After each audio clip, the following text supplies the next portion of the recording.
கொன்றவனை பார்க்கிறோம். போதையில் மிருகமானவனை பார்க்கிறோம். போதையில் உடல் சிதைந்து உருக்குலைந்து போனவனையும் பார்க்கிறோம். குற்றச் சம்பவங்களுக்கெல்லாம் போதையே காரணம். ஊழலும் விலைவாசியும் நிச்சயம் நம்மை பாதிக்கும்.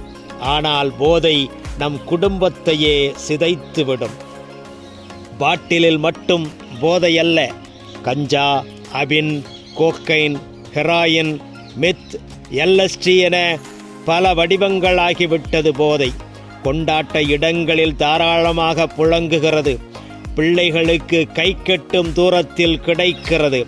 பார்க்காமல் கடந்து போக முடியாது. தொடாமல் இருப்பது கடினம். தொட்டவனை காப்பாற்றுவதும் கடினம். போதையை தடுக்க என்னால் எப்படி முடியுமென்று நினைக்காதே. உன்னிடம் இருக்கும் ஆயுதம்தான் ஓட்டு. என் ஒரு ஓட்டால் எப்படி மாற்றிட முடியும் என நினைக்காதே.